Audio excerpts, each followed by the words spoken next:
guardes en tu corazón.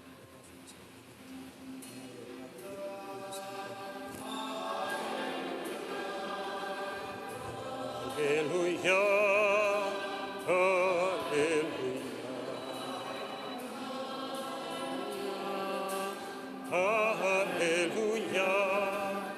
aleluya, aleluya, aleluya.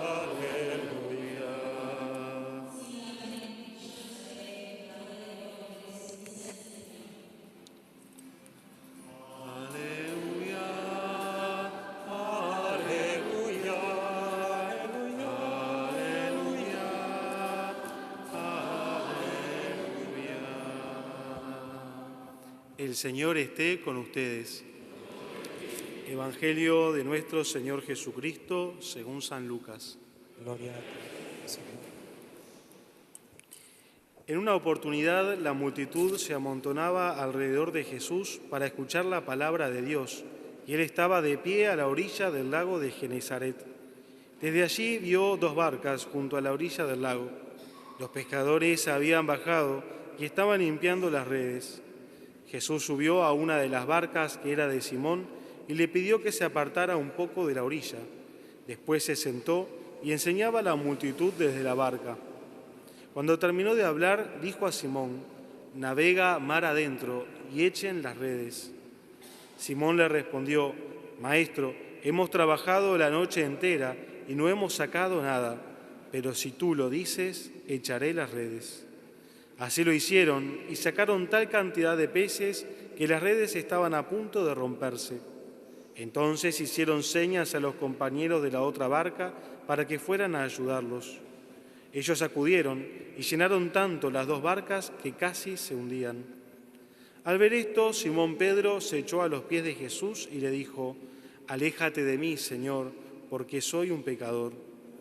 El temor se había apoderado de él y de los que lo acompañaban, por la cantidad de peces que habían recogido, y lo mismo les pasaba a Santiago y a Juan, hijos de Zebedeo, compañeros de Simón. Pero Jesús dijo a Simón: «No temas, de ahora en adelante serás pescador de hombres». Ellos atracaron las barcas a la orilla y, abandonándolo todo, lo siguieron. Palabra del Señor.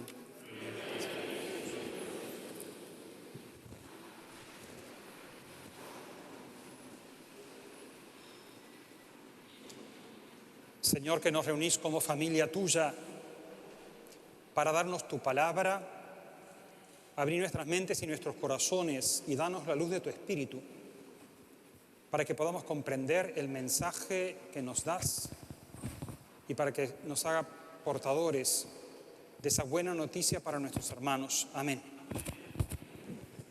Acabamos de escuchar este conocido pasaje de esta pesca milagrosa, en la cual después Pedro y sus compañeros siguen a Jesús.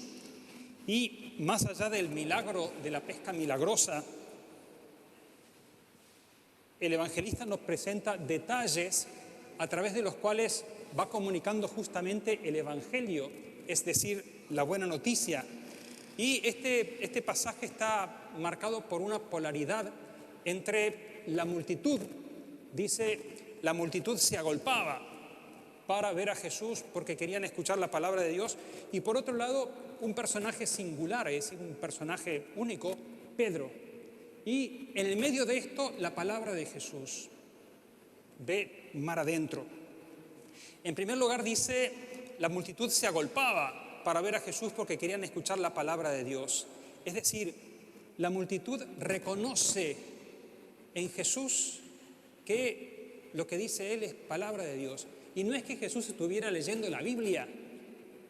Esta capacidad de escuchar la palabra de Dios es como si fuera un cierto sentido espiritual que todos tenemos. Así como tenemos sentidos físicos, tenemos también un sentido espiritual que nos permite al corazón captar cuando se está hablando la palabra de Dios y nos dice: presta atención, porque esto te lleva a la fuente. Entonces, el ser humano está hecho así porque fuimos hechos por Dios. Y Dios hizo en nosotros esa capacidad de tener un lugar en el cual solamente Él llega. Y esto no quiere decir que todos los que hablen discursos religiosos hablen la palabra de Dios. En el tiempo de Jesús, la misma gente decía, ¿qué le pasa a este? Jesús, enseña como autoridad, no como los escribas y los fariseos.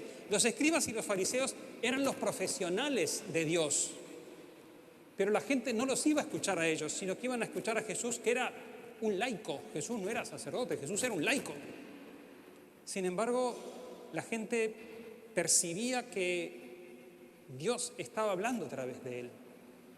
San Agustín dice, Señor, nos hiciste para ti y nuestro corazón está inquieto hasta que descanse en ti. Esa inquietud del corazón es la marca que tenemos, que solo Dios puede llegar hasta allí. Entonces, por un lado tenemos esta clave de la multitud, una multitud que tiene esa capacidad y que descubre en Jesús alguien que habla la palabra de Dios, y por eso la multitud lo sigue.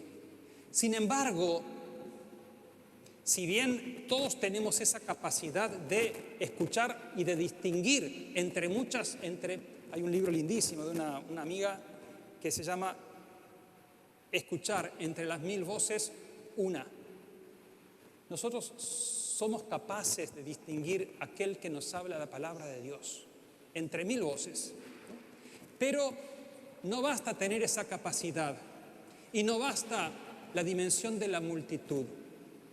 El seguimiento del Señor no es el seguimiento del rebaño. Si bien Jesús se presenta como el buen pastor, Él dice, el buen pastor conoce a sus ovejas y las llama a cada una por su nombre. No es el seguimiento del rebaño, no es el seguimiento de la multitud, sino que en medio de esa multitud a la cual Dios le da la capacidad de descubrir su palabra, Él llama a cada uno. Y a cada uno por nuestro nombre. Estuve una semana fuera predicando retiro en Puerto Rico, a los curas de Puerto Rico. Y el cura que me alojaba hace muchas peregrinaciones a Tierra Santa y tiene en Belén unos amigos, en Belén donde nació Jesús, está lo que se llama la Cueva de los Pastores, que es una cueva natural, porque el relato de la Navidad, el relato del nacimiento dice, había en el lugar pastores que cuidaban por turnos sus rebaños, y se le aparece la turba de los ángeles que dice gloria a Dios en el cielo, hoy les ha nacido un Salvador. Entonces el amigo mío tiene pastores que son cristianos palestinos, y que estos tienen pastores, entonces él los va a visitar y ellos tienen pastores, entonces el pastor dice, llama a aquella oveja, y la llama por su nombre, y la oveja viene.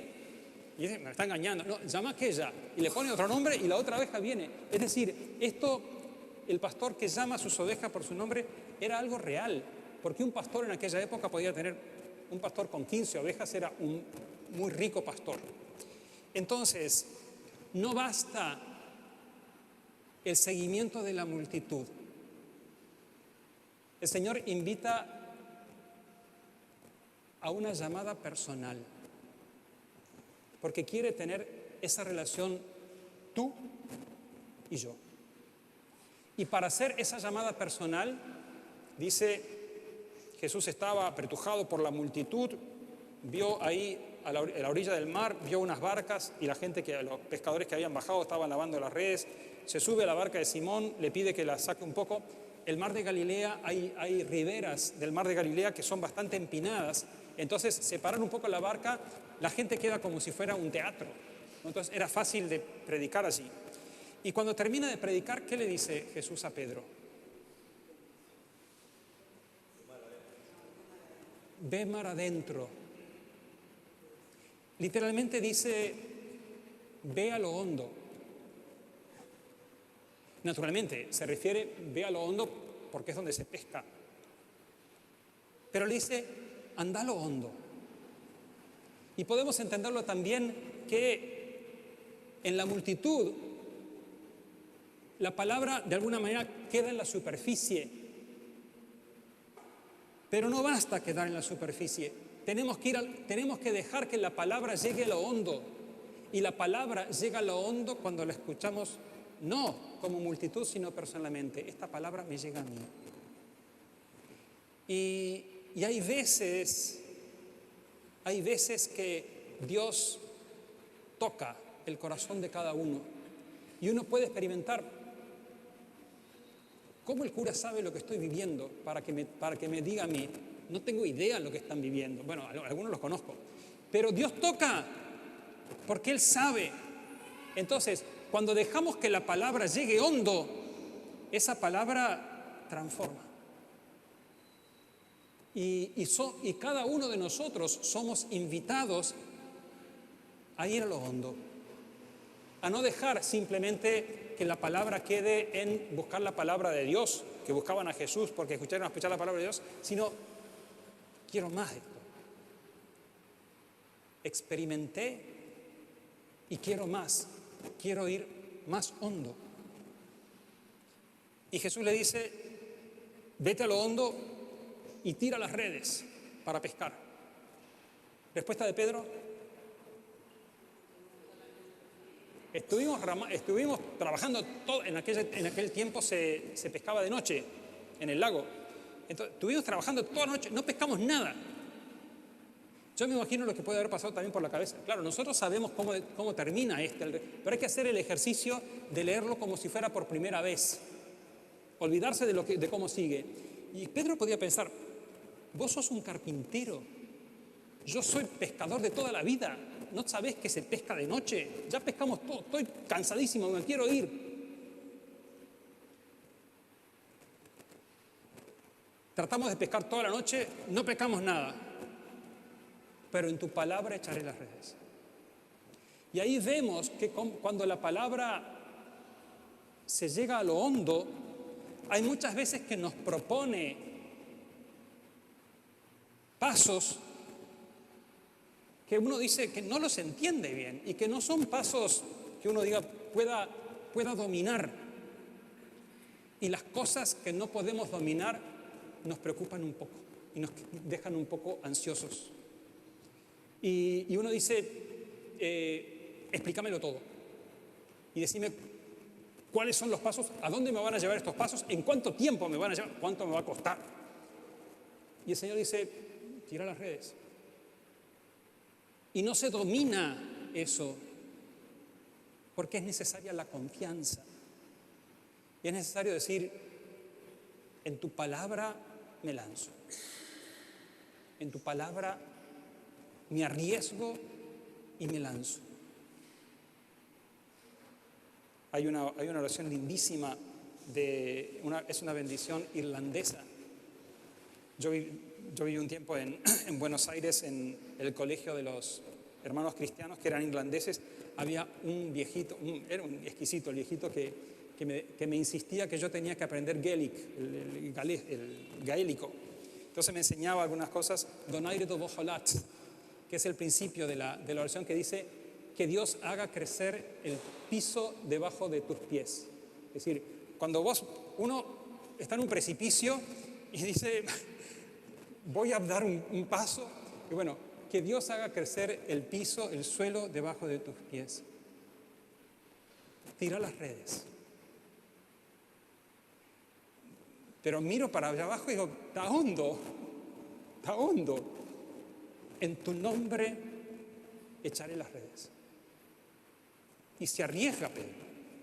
Y una vez que, habiendo ido a lo hondo, confía y tira las redes, el disparate.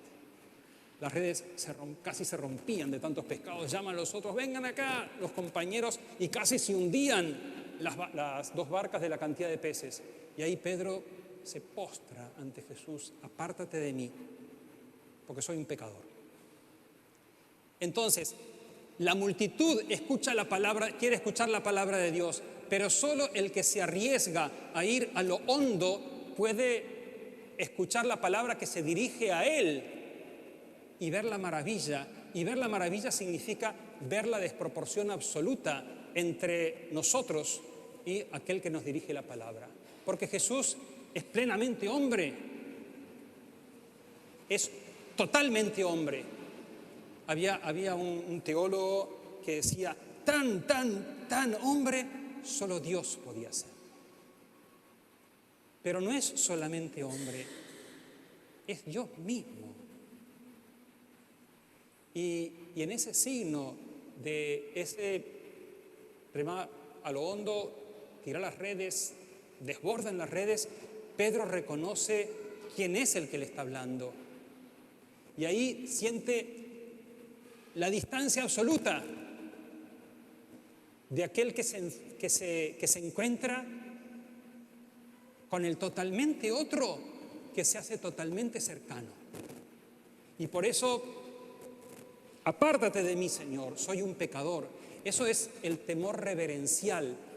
Muchas veces en la Biblia aparece el temor que no es miedo, sino que es la percepción de la desproporción absoluta que hay entre Dios y el hombre. Lo mismo que pasa con Isaías en la lectura. ¿Quién se acuerda de la lectura de Isaías?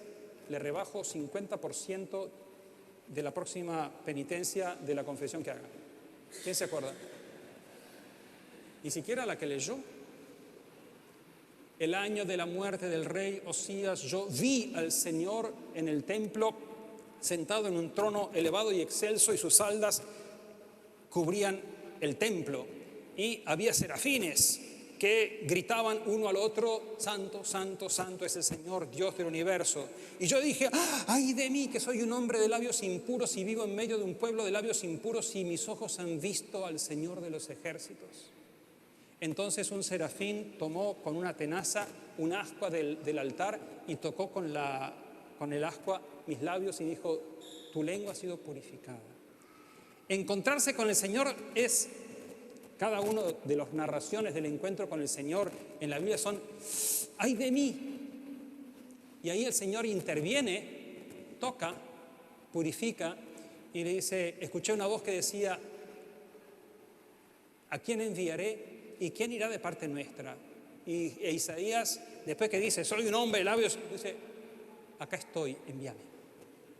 Y lo mismo Pedro, apártate de mí, Señor, que soy un pecador, porque el temor se había apoderado de ellos y también de Santiago y Juan y sus compañeros al ver la multitud de peces. Pero Jesús le dice, no temas, no temas, porque es natural esa percepción de desproporción absoluta entre la criatura y el Creador. No temas, en adelante serás pescador de hombres. Y acá utiliza una palabra rara, porque pescar significa sacar del agua y el pescado queda muerto. Habla de pescar vivos, usa una palabra rara que dice pescar vivos, pescar para que queden vivos. Y ve a lo hondo, tira las redes. Señor, pescamos toda la noche, no pescamos nada. En tu palabra echaré las redes. Y el desborde de milagro. Apártate de mí, Señor. No temas. No temas. Te estás animando a dar el paso. No temas. En adelante serás pescador de hombres. Esto es decir, y dije, a partir de ese momento dejaron todo y siguieron al Señor. Es decir, hay una vocación nueva y hay una misión nueva. El Señor, hoy somos la multitud, pero no somos solamente la multitud que busca escuchar la palabra de Dios, sino que el Señor nos invita a cada uno de nosotros a andar a lo hondo. Tira las redes. Aunque todos tus pensamientos te digan, no puedo, esto no tiene sentido, ya estoy cansado de hacerlo, yo sé cómo se hace esto. En tu palabra echo las redes y el Señor se manifiesta y te dice, no temas, yo te elijo y te pongo en un camino para una misión.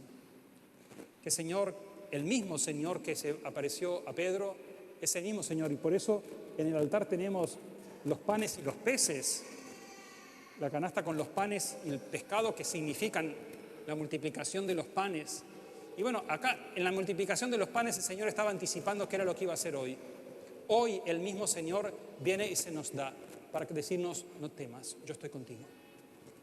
que la presencia del Señor en medio de nosotros, que nos dice, yo estoy contigo, no temas, nos dé la fuerza para que cuando el Señor nos dice, tira las redes, y cada uno de nosotros podrá estar experimentando tal vez cuáles son las redes que el Señor nos invita a lanzar, cuáles son los pasos que el Señor nos invita a dar, y que uno dice, sí, pero no sé cómo hacerlo, no tengo miedo, no puedo. No temas, yo estoy contigo, en adelante serás pescador de hombres, en adelante serás capaz de hacer otras cosas porque yo estoy siempre contigo. Que el Señor que nos muestra la palabra nos dé Él también en su cuerpo, en su sangre, la fuerza para dar los pasos a los que nos invita en el camino.